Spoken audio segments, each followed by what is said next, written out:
Ah, olá pessoal, aqui é mais um vídeo aqui do canal MLPC. Hoje é dia 19 de julho de 2018. Estou vendo aqui perguntas dos foristas do Skyscraper City e do pessoal do Facebook, também o Clube do Poliglota. O pessoal pergunta aqui quantos idiomas eu falo, né? Olha, os idiomas que eu sempre me concentrei foram o inglês, que eu falo quase perfeitamente, entendo muito bem desde a adolescência, e o alemão, que foi a segunda língua que eu sempre escolhi para falar perfeitamente. Essas duas línguas que eu trabalho, eu sou tradutor, para quem não sabe, né? Tradutor profissional já há mais de 12 anos, principalmente inglês e alemão, mas também trabalho com sueco, com russo, com holandês e com italiano. Traduzi polonês algumas poucas vezes, falo polonês mais ou menos.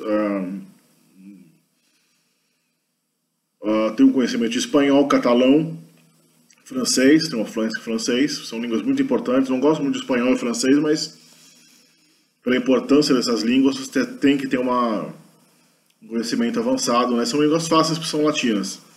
E fora da Europa, a língua que eu mais estudei foi o chinês. Cheguei a dar aula de chinês por uns 2 ou 3 anos, aula básica, meu conhecimento era médio. Eu conheço a escrita chinesa mais ou menos bem, já trabalhei bastante com a língua, mas nos últimos anos eu tenho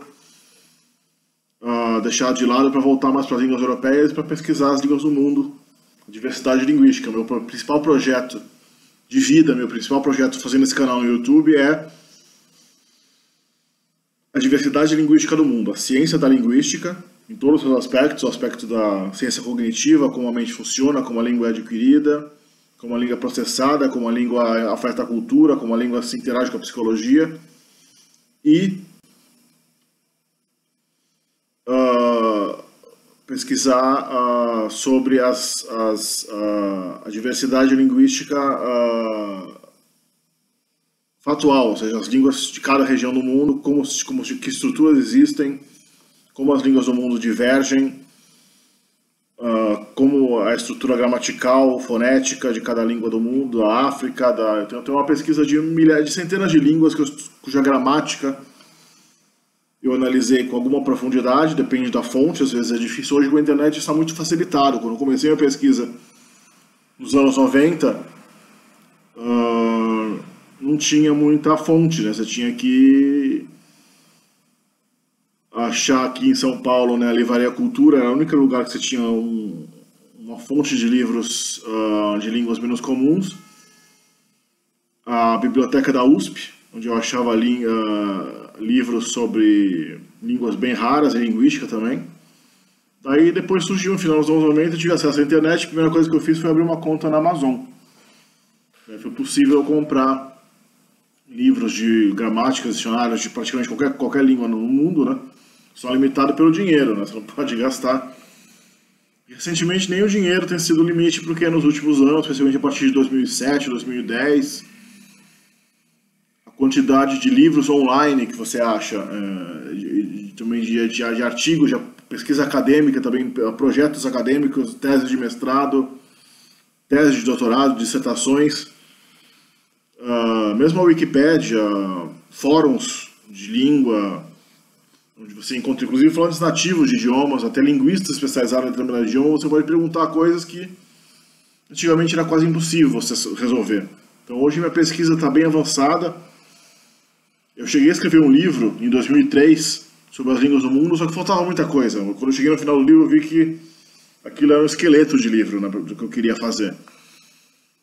Praticamente 90% do que eu sabia das línguas do mundo era das línguas europeias, um pouquinho das principais línguas asiáticas, línguas da África, línguas indígenas das Américas, línguas australianas. Não tinha praticamente nada de conhecimento sobre essas línguas, então eu não tinha muito onde pesquisar, né? Depois eu viajei para a Europa, eu já tinha na adolescência estudado alemão na Alemanha. Depois dessa pesquisa de escrever esse livro, eu cheguei a viajar para a Europa, fui mochilar pela Europa, fui comprar livros também, comprar DVDs. Naquela época assim, não existia YouTube ainda, não existia, a Wikipédia estava engatinhando, não existia muitos fóruns, não existia rede social ainda, a internet era muito primitiva. Então o projeto era conseguir material para estudar línguas na Europa, né? Viajando para a Europa e também conhecendo a Rússia, a Europa Central, Polônia, Escandinávia, países cujas línguas eu tinha estudado por mais tempo. Depois eu voltei e comecei a estudar chinês, adquiri uma fluência razoável em chinês. Meu principal objetivo no chinês é saber como a língua funcionava mesmo. A pesquisa científica é o central. Não é, porque falar um monte de idiomas realmente não serve para muita coisa. Né? Se você tiver fluência em 3, 4 idiomas estrangeiros, já é assim, uma façanha fenomenal. Dificilmente na sua vida você vai ter uma fluência em mais do que assim, avançada, uma fluência a ponto de você ser um intérprete, ser um tradutor, como eu sou tradutor profissional de textos técnicos, de textos científicos, de textos de engenharia, de coisas avançadas. Né? Você tem que ter um conhecimento muito avançado do idioma estrangeiro. Dificilmente você vai, nem vale a pena você se esforçar para adquirir uma fluência em muito mais do que 3 ou 4, 5 idiomas estrangeiros, porque não vai dar, você não vai conseguir, você vai gastar tempo. Então para quem então estudar mais que 4 idiomas, mais que 5 idiomas? É para satisfazer a curiosidade de como elas são mesmo. Da mesma maneira que um biólogo, né, não se satisfaz em ser especializado no determinada espécie, por exemplo, um biólogo especializado em lobos, né, vamos supor, um zoólogo, né? Só porque ele é especializado em lobos, ou talvez raposas, alguma coisa do tipo, não significa que ele não pode saber como funciona um ornitorrinco, uma lagosta, um vegetal, um réptil. Ou seja, se você, é natural na biologia, por exemplo, que você, qualquer ciência, que você tem um apanhado geral de como é aquilo no mundo, tem uma cultura geral de como são, no caso da biologia, as espécies que existem no mundo, você se especializa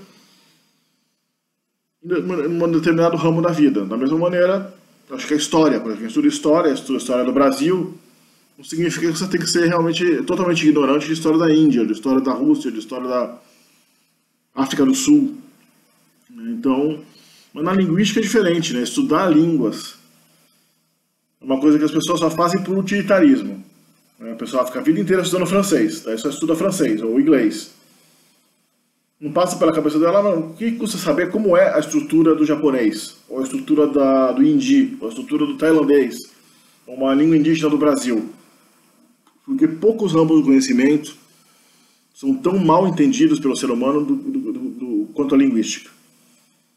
O mundo da linguagem, nem só a linguística como ciência, mas o mundo da linguagem mesmo. A linguagem em todos os seus níveis, científico, coloquial, prático, teórico, é uma coisa extremamente mal.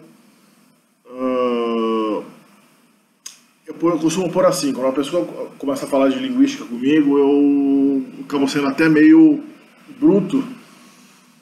Em termos gerais, eu costumo dizer que tudo que você, uma pessoa que não estudou linguística, que não tem realmente tudo que você sabe, ou acha que sabe sobre linguística, sobre língua, sobre linguagem, sobre o que é falar errado, falar certo, o que é escrita, o que é língua, o que é dialeto, como você aprende, como você esquece, como você processa. Praticamente tudo que você acha que sabe sobre língua está errado. Tá? A menos que você tenha estudado linguística, pelo menos lido aí uns 2 ou 3 textos aprofundados e sérios e sólidos sobre a linguagem humana, você provavelmente está errado em muita coisa. Então quase tudo que, quando o assunto é língua, tudo que vocês não linguistas, né, não iniciados na área, acham que sabe, está errado, porque a língua é diferente dos outros ramos do conhecimento. A linguagem é uma coisa que vem antes de todo conhecimento. Você não aprende química com 2 anos de idade, você não aprende direito na família de fraldas ainda. A língua é a primeira coisa que você instala no cérebro depois que você nasce. É uma das primeiras coisas, antes de você saber amarrar o sapato, ir no banheiro sozinho, acender a luz, até mesmo comer sozinho, a criança já está adquirindo o idioma do ambiente onde ela vive, né? Vai adquirir o idioma que a mãe fala, que o pai fala, que os familiares imediatos do ambiente familiar falam, depois da sociedade, da escola, né? Então isso faz a língua uma coisa diferente, uma coisa que a gente adquire sem consciência e sem educação. A gente não precisa ir para a escola para adquirir nosso idioma nativo. Ah, mas você fala várias línguas, né, Maurício? Eu não falo nem português, certo? Uma coisa que muita gente fala em tom de piada. Ah, você fala inglês, alemão, eu não falo nem português. Aí você está, mais uma vez, como eu digo, tudo sobre línguas, tudo que você acha sobre línguas está errado. Inclusive, essa ideia de que os brasileiros têm que eles não falam português certo. Eles não falam o dialeto erudito da língua certa. A língua tem níveis e dialetos, né?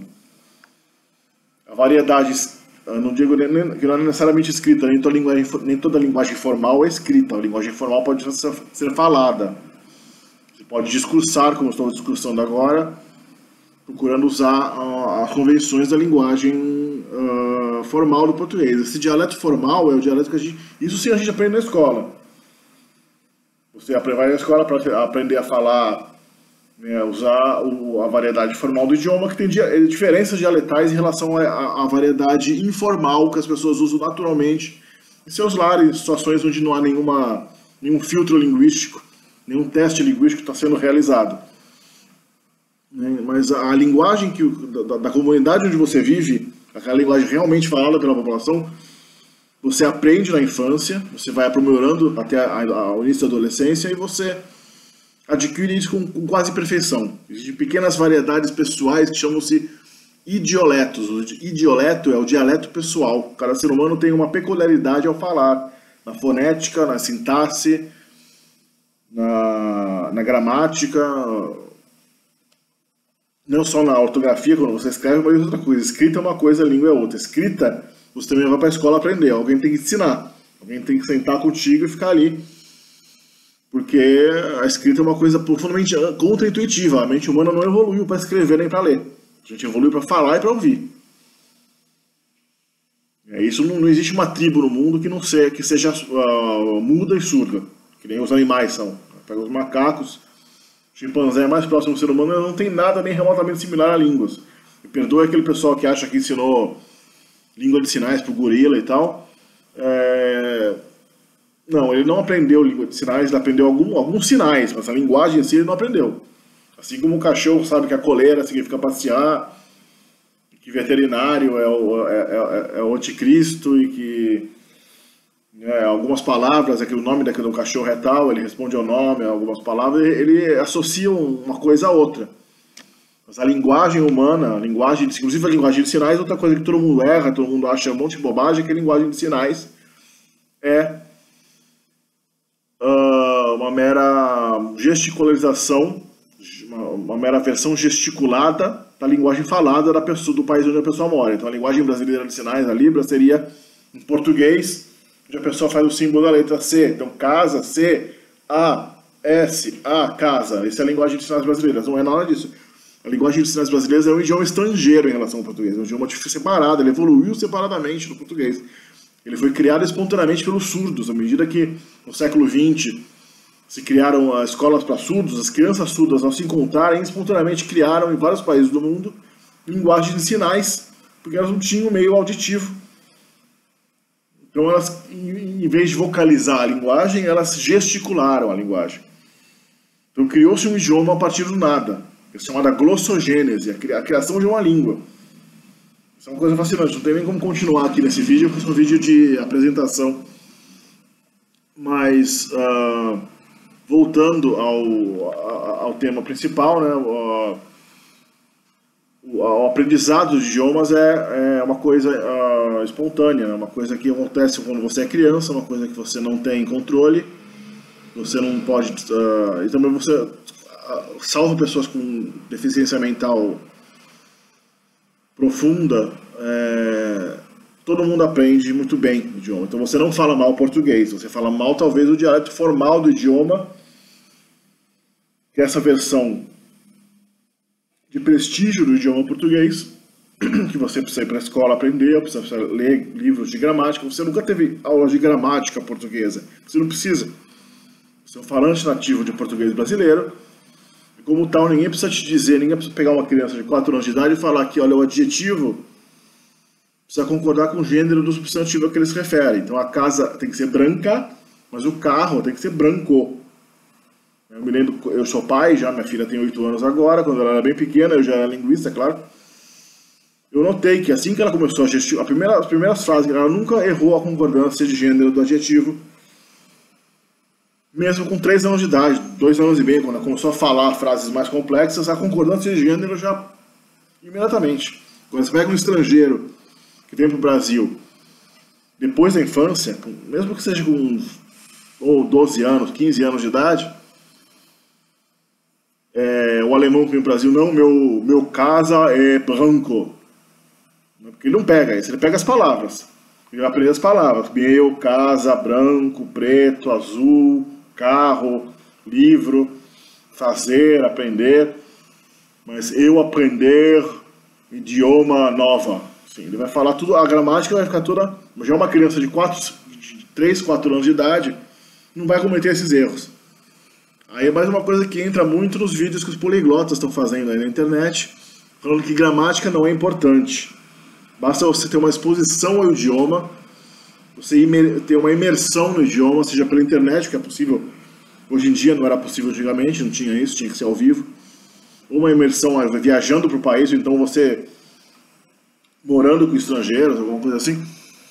E essa mera exposição natural, não precisa pensar em gramática. Gramática é chato, tem que ser moderno, vamos aprender sem gramática, essas regrinhas chatas, decoreba de regrinha, de não sei o que lá, de adjetivo, de advérbio, toda essa ladainha que ninguém gosta. Basta você se expor ao idioma estrangeiro que a aquisição da língua acontece do adulto. Isso é mentira, tá? Você vai adquirir muito mal o idioma. Você vai adquirir a vida inteira falando que nem um imigrante fala aqui no Brasil.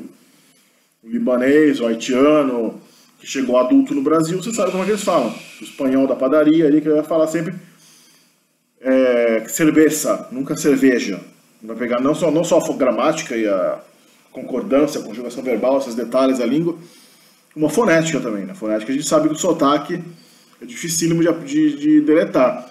Com o treinamento apropriado, a gente pode, não digo apagar totalmente, mas diminuir o sotaque brutalmente. Existe uma maneira de você aprender a ter consciência de como os sons são produzidos mecanicamente pelo aparelho fonador humano, que é essa parte do nosso órgão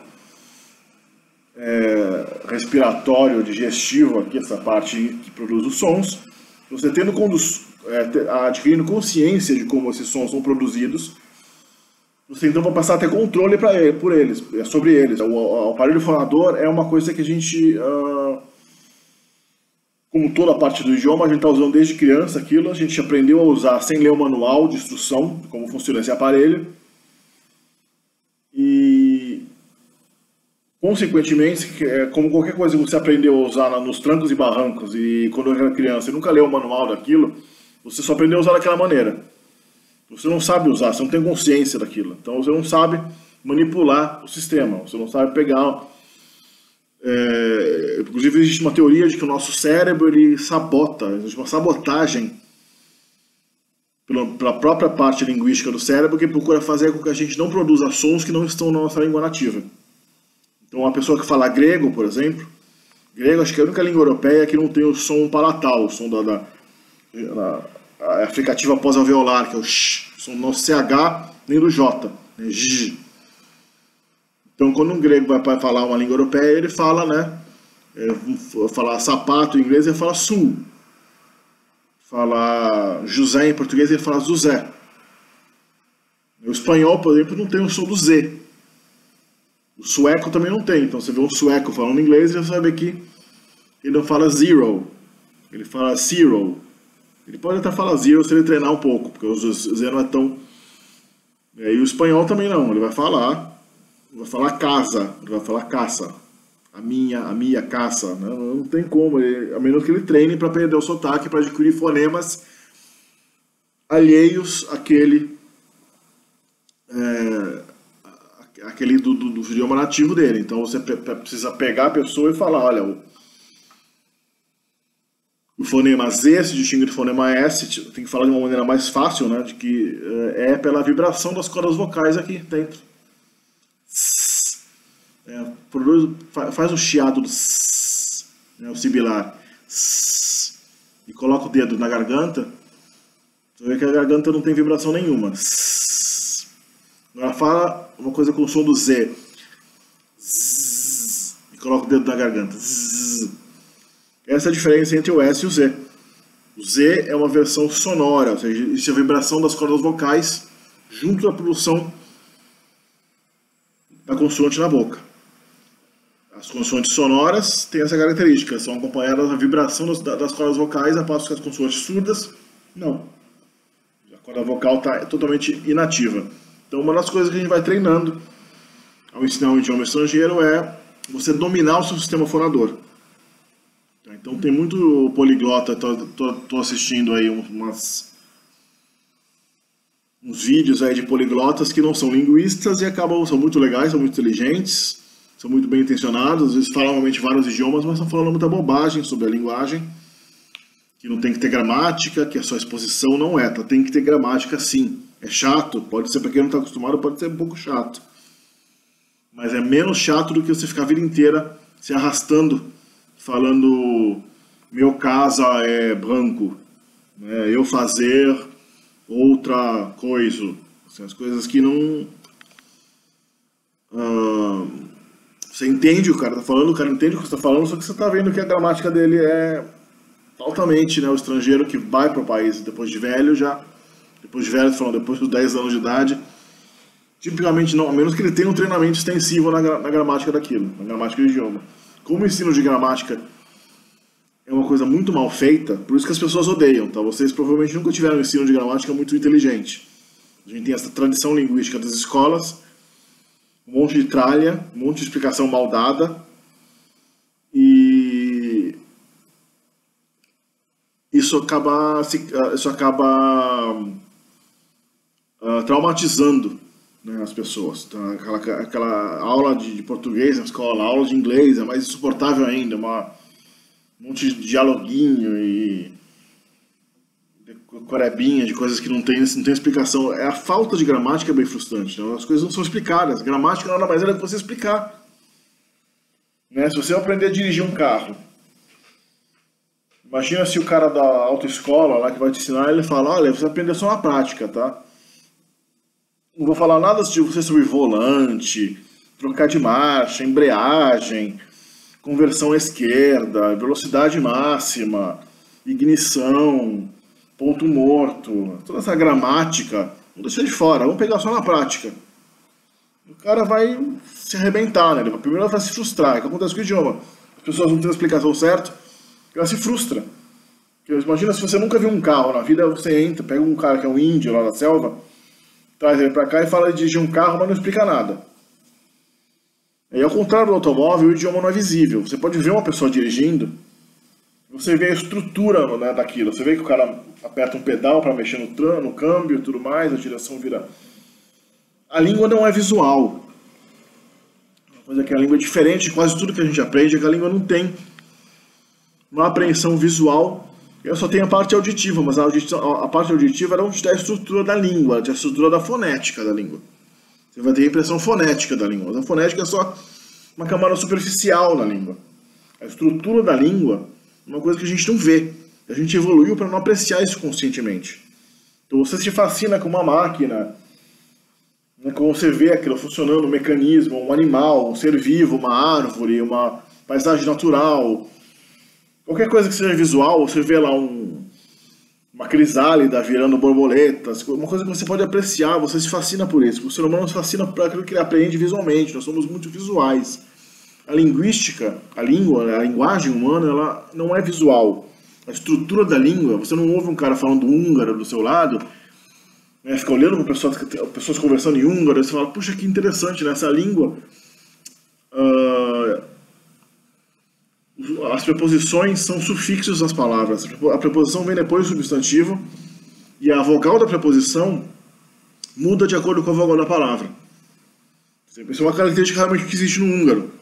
Chama-se harmonia vocálica, faz com que a vogal dos sufixos mude em relação, com base na vogal das palavras onde elas são colocadas. Então a vogal A vai mudar para E, a vogal O vai mudar para E, por exemplo. E as preposições, o que em português, ou inglês, ou alemão é uma preposição, ou seja, a partícula colocada antes, é em casa. Em húngaro é um sufixo, casa em. seria, por exemplo, em turco, que também funciona assim, a gente tem ev, que é casa, evde, na casa. Se fosse, por exemplo, cabeça, que é bash, na cabeça seria bashta. O sufixo muda também, a consoante também muda, e o e muda para a para se harmonizar com a... Então, por exemplo, é um exemplo. Quando você vê uma pessoa falando turco, você não vê isso. Você vê um monte de som, o cara falando baixo para você tem a impressão fonética, você aprende com os seus fonemas, a língua tem muitas vogais, a língua tem consoante, tem sons guturais, tem sons palatais, ou ela é falada uma melodia e tal. Você não aprecia a estrutura gramatical, você não vê se um cara falando japonês está colocando o verbo no final da frase, ou se um cara falando árabe está colocando o verbo no começo da frase, que são características das línguas. Você não consegue apreciar isso. Como a gente passa a vida inteira sem apreciar isso de uma maneira muito clara, porque a nossa própria tradição gramatical explica muito mal as coisas, né? A gente não tem... A linguística é uma coisa que foi criada, eu diria, a ciência linguística começou a adquirir uma maturidade nos últimos 40 anos, assim. A gente tinha a linguística de Saussure, do século XIX, que fundou a linguística moderna. Antes de Saussure, a gente tinha a linguística comparativa histórica, do pessoal que descobriu o sânscrito, as línguas indo-europeias, e comparou as línguas semíticas e tudo mais.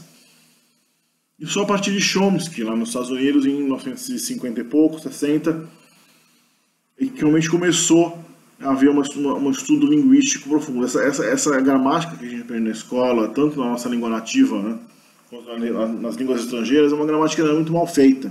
É uma coisa que eu pretendo mudar. Se eu tiver capacidade, eu pretendo mudar e estruturar o ensino de idiomas de uma maneira muito mais racional, muito mais intuitiva, muito mais prática e direta. Isso que eu quero fazer nesse canal. Eu quero mostrar para vocês que em algumas horas, em poucas horas de exposição, algum idioma, é possível você adquirir uma fluência básica nesse idioma, você apreciar a estrutura desse idioma, com o intuito realmente de falar nesse idioma, não para ser um linguista que vai publicar um papel, isso é outra coisa, publicar um trabalho, um paper, né, publicar um trabalho científico, não. Para quem quer ser poliglota, mesmo porque 99% das pessoas não querem aprender linguística, elas querem aprender uma língua porque precisam falar a língua, ou porque tem querem ser poliglotas, querem se divertir aprendendo idiomas, querem usar isso como uma espécie de hobby. Então eu vou tirar essa mistificação que existe em cima do idioma. Tem geralmente pela falta de jeito, pela total falta de noção que as pessoas têm de como aprender idiomas, elas acabam mistificando muito o ensino de idiomas e acham que quem fala mais de várias línguas, como eu, que falo mais de 8, 10 línguas, tem algum poder mágico, que não, você tem facilidade. Eu não tenho facilidade, você tem. A pessoa que tem facilidade, né? Fica nessa coisa da facilidade do talento. Eu posso até ter uma facilidade, os poliglotas podem até ter alguma facilidade realmente acima mas não é tão assim. Se eu passasse os últimos 20, 30 anos da minha vida estudando dia e noite, trabalhando com isso, ficando em cima, pegando pesado, comprando centenas de livros, viajando para países para aprender o idioma, trabalhando como guia de turismo que eu trabalhei, trabalhando como empresa de exportação de carne para a Rússia, que eu já trabalhei para analisar documento em russo, já trabalhei para agência de tradução de todo tipo, já trabalhei tudo, já viajei, trabalhei em todo tipo de trabalho, de função que me ajudou a aumentar minha fluência nesses idiomas. Você tem que realmente trabalhar muito para ter fluência em vários idiomas. Mas sem esse esforço, não adianta você ter uma facilidade inicial. É esforço, é 99% de transpiração, só 1% em inspiração. E aqui no canal eu vou procurar reduzir essa transpiração para vocês. Quem se inscrever aqui e acompanhar esse canal, eu vou procurar provar para quem está aqui que é possível você ter uma introdução a um determinado idioma, você adquirir aquela fluência inicial, que é aquele passo inicial, como lançar um foguete. Você não vai para a Lua sem aqueles 5 segundos iniciais que o foguete sai da torre e pega o impulso inicial e daí o resto é consequência. Mais ou menos isso. Você tem que ter esse impulso inicial, onde a estrutura básica da língua é explicada a você de uma maneira fácil e o vocabulário básico do idioma é explicado também de uma maneira mais simplificada. Então, o que acontece? O que é um idioma? Se eu fosse aprender um idioma agora, depois de aprender mais de 20 anos, ficar aprendendo vários idiomas, com toda essa experiência, o que eu faria se eu quisesse começar um idioma do zero agora e pegar a estrutura desse idioma, adquirir uma fluência nesse idioma mais rapidamente. O que eu faria? É muita coisa, né? Mas basicamente pega os pronomes. Comece pelos pronomes. Pega os pronomes. Eu, você, ele, nós, vós, eles. Geralmente vai ter uma forma objeto. Sujeito do verbo, objeto do verbo. Já pode pegar os possessivos pessoais também. Meu, teu, nosso, vosso, dele, deles. Todo esse esquema. O quadro pronominal do idioma. O pronome é a base de todo o idioma. O pronome é o eixo, no qual toda a conjugação verbal vai ocorrer, a concordância do idioma verbal com o sujeito e tudo mais. Aí você pega o equivalente ao verbo ser desse idioma. O verbo ser, estar, ter, e o verbo também, os verbos auxiliares principais, que são ser, ter, né, ter, estar e tudo mais, e você vê como é que é. Eu estou aqui. Ó. Geralmente o verbo ser vai variar de acordo com se é para posição, para identificação ou para o estado temporário. E o verbo ter também, tem o português ter indica posse ou indica existência. Então é bom você aprender como é você ter posse, né? Eu tenho uma casa, eu tenho dinheiro, tenho uma pessoa na rua, tenho um problema aqui, tinha um cachorro na esquina, então. Daí você pode passar para a conjugação verbal básica, pegar como é que é, né? Falar, eu falo, geralmente o verbo vai ter as formas pessoais do presente, vai ter... Tem línguas que não tem nem conjugação verbal, como o chinês, mas tem língua, geralmente você vai ter alguma coisa, duas ou três ou quatro, no máximo, tempos verbais ou aspectos verbais mais usados que você vai focar no começo, que você não quer pegar detalhe. Evite detalhes, evite se prender em emaranhados de detalhes e coisas que vão ser incompreensíveis inicialmente. Tem que pegar o mais utilizado. Então, se fosse português, pega, né, o presente contínuo, né, eu estou falando, que daí já vem no verbo estar, que você aprendeu já antes.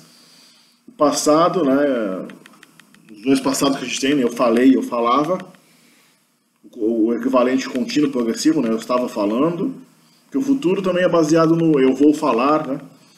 E é muito fácil, a forma simples é eu falarei. É só um sufixozinho ali no falar. Então, depois você pega o substantivo. O que é o substantivo? Geralmente é mais complexo que o verbo, é o chamado sintagma nominal, né? Que é o que eu chamo às vezes de locução nominal. Os linguistas do Brasil chamam de sintagma nominal. Antes de conhecer a linguística em português, que eu lia só livros de linguística em inglês, eu chamava de locução nominal. Em inglês é noun phrase. Noun, N-A-O-N-P-H-R-A-S-E. Noun phrase. Para você ver como a nossa tradução gramatical é muito pobre. A gente não tinha isso na nossa... A gente pega uma gramática de português, pega um livro de 500 páginas, e o autor não se dá a explicação que existe uma coisa chamada locução nominal. O que é a locução nominal? Substantivo. Os chamados modificadores, ou que eu chamo de perinominais ou adnominais, elementos adnominais, que são, no caso do português, seria o artigo definido, o artigo indefinido, os artigos, né? O demonstrativo, né? Esse, este, aquele, nas suas variações de gênero, né? Vai ter esse, essa, aquele, aquela. Os adjetivos, bom, mal, ruim, grande, pequeno, interessante, ordinário, amarelo, azul, né? E o que eu chamo de, uma coisa que é muito mal desenvolvida na língua portuguesa, é chamado de os adjetivos indefinidos, que eu chamo de identificadores e quantificadores, como todo, cada. Todo e cada são, aliás, todo e ambos, né? São bem peculiares. Essa interação no português é bem mas a gente tem outro, mesmo, né, os numerais, primeiros numerais cardinais, né, 1, 2, 3, é bom pegar também depois uma lista, claro, óbvio, junto com os pronomes, né, aqui tem um tem que ter os pronomes, os numerais, né, 1, 2, 3, 4, 5, pelo menos até 100 ali, que é o mais básico, né, de 1 até 10 é o básico, o mínimo possível de 1 a 10, né. Então a locução nominal vai ter, né, a gente vai falar essas 4 casas bonitas. São uma locução nominal típica do português. Essas 4 casas bonitas. A gente tem uma primeira posição que é do artigo, do demonstrativo, aqui essas, demonstrativo. 4, que é um quantificador. Então a segunda posição, a frase nominal, que é tipicamente reservada aos quantificadores e identificadores. Precisava ser 4, podia ser essa primeira casa bonita. Ou essa outra casa bonita, ou essa mesma casa bonita. Se você usar um quantificador distributivo como cada, no artigo não pode usar cada casa. Você não pode falar a cada casa, nem cada a casa, nem cada essa casa, nem essa casa. Não tem. Então essa é uma regra que você nunca aprendeu, né? Posso que a professora de português nunca falou pra você, olha, Juninho, nunca fale, nunca coloque um demonstrativo junto com cada. Não pode falar aqui quando você fizer uma redação no vestibular, essa cada casa, né? Você precisa aprender essa regra, porque 99% das regras da língua portuguesa já estão dentro da sua cabeça e você não tem consciência que você respeita essas regras. Você está respeitando elas com rigor matemático profundo, desde os 5 anos de idade, você não tem nem o seu professor de português sabe quais são essas regras. Tá? Eu posso te dar regras do português aqui que você vai perguntar para o seu professor de português na faculdade até, ou no colegial, e o professor de português não sabe essas regras. Porque o professor de português não é professor de português, ele é professor de etiqueta linguística. Então, dotado dessa informação, cada língua tem um jeito de construir sua frase nominal. Em português, o adjetivo não indefinido, o adjetivo lexical comum, ele vem depois do substantivo, né? No português, ele vem depois do substantivo. Casa grande, casa pequena. Em inglês, o adjetivo vem antes. Small house. Em japonês, o adjetivo vem antes. Em chinês, o adjetivo vem antes. Em vietnamita, o adjetivo vem depois. Em tailandês, o adjetivo vem depois. Em as línguas célticas, como galês, o adjetivo vem depois. Em árabe, em hebraico, o adjetivo vem depois do substantivo. Só que no português a gente tem alguns adjetivos que vêm antes. A gente pode falar uma casa nova ou uma nova casa. Um adjetivo pode vir antes, são aqueles adjetivos que denotam uma listagem, uma posição num ranking, numa listagem. Por isso que eu chamo de essa segunda posição antes do substantivo, mas depois do artigo do demonstrativo. Em português a gente chama eu posso chamar, é uma teoria minha, nunca vi outro linguista falando, identificadores e quantificadores, porque elas estão identificando, listando aquele substantivo numa lista imaginária na sua cabeça. Uma casa nova é uma casa que não é velha. Uma nova casa está na sua lista, uma coisa que surgiu nova, ela está no primeiro lugar na lista. Da mesma maneira, um homem grande é um homem grande, de tamanho. Um grande homem é aquele que está no topo do seu ranking de valor, né? Então você vai ver que o adjetivo, essa segunda posição, esse adjetivo pré-posto em português, ele tem essa função de ou quantificação, na maioria dos casos, de identificação ou listagem, ou numeração. Né? Mas isso é um detalhe de português, não estou dando aula de português aqui. Cada língua tem suas coisas. O problema é que essas coisas não são explicadas em muitas gramáticas. Isso que eu queria mudar no mundo.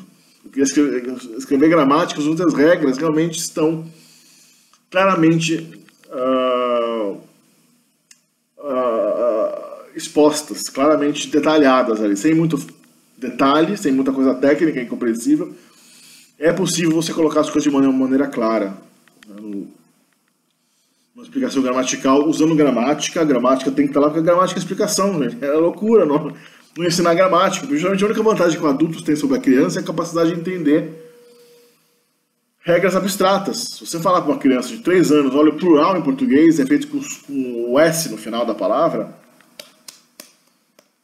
né? Se você fala para uma criança de 3 anos, de 5 anos de idade, está aprendendo inglês, o plural em inglês é com S no final, o passado do verbo é com ED, a criança não entende. Como assim passado do verbo, plural, substantivo, não tem a mínima ideia. Mas a criança tem essa vantagem de ter um cérebro que é diferente estruturalmente do cérebro do adulto. Ela abstrai as regras gramaticais com uma precisão. Perdão. A criança abstrai as regras gramaticais com uma precisão muito alta. Ela deduz alguma coisa dentro do cérebro infantil, deduz as regras gramaticais com uma precisão assustadora. E o adulto não tem isso. O adulto já está fossilizado isso no cérebro. Perde atrofia com o tempo. Também é contaminado com a estrutura da sua língua nativa. Então, se você falar uma língua como o inglês que não tem gênero, você vai confundir tudo quando você fala em português. Se você falar uma língua com gêneros não batem com o português, como o alemão, que a palavra mesa é masculina e a palavra ar é feminina, você vai também se confundir todo. Assim como eu falando alemão, até hoje eu me confundo. Eu falo, às vezes, na hora de falar rápido, eu me embaralho, coloco o gênero errado no substantivo. Mas o adulto tem justamente essa vantagem. Ele abstrai regras gramaticais. Você pode falar o plural, forma com isso, o cara vai entender. Se tiver um mínimo de educação, o cara vai... Também não pode falar coisas de oração parasindética, absoluta, relativa, não sei o que lá, aquelas coisas de gramaticalidade, aquela tralha gramatical, né? Da nossa tradução gramatical, que é muito pobre, nem da linguística, no meu caso, quem conhece linguística, eu conheço linguística, tem muita terminologia científica que parece física quântica, ela faz todo o sentido científico, mas eu não jamais, nenhum tempo algum, que eu vou cogitar ensinar para uma pessoa que não seja um linguista, né, coisas como linguística gerativa, movimento de frase, núcleo de sintagmas e coisas que não é muito técnico, né? Existe um meio termo, existe um equilíbrio de terminologia que você pode esperar que uma pessoa com uma educação mediana compreenda.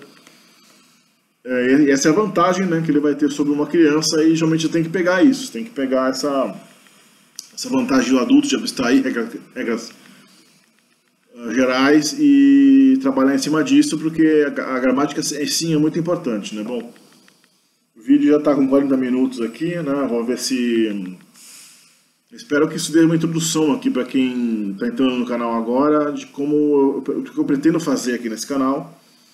Os idiomas que eu falo melhor eu vou ensinar aqui em cursos mais ou menos completos. Deixe seus comentários aí embaixo, porque eu não tenho como saber quem gostou, quem não gostou do que eu estou falando aqui. E responder perguntas que vocês coloquem aí embaixo. É fundamental, né, assinar o canal, deixar comentário, deixar o like, para também promover o canal, outras pessoas descobrirem isso aqui. Porque o mercado para aprender idiomas é muito grande, existem milhões de pessoas só no Brasil loucas por um caminho mais curto para uma fluência, nem que seja só no inglês ali básico. E as pessoas se frustram muito. A gente ouviu falar outro dia que o São Paulo é a cidade com o maior número de escolas de idiomas no mundo. Eu não duvido.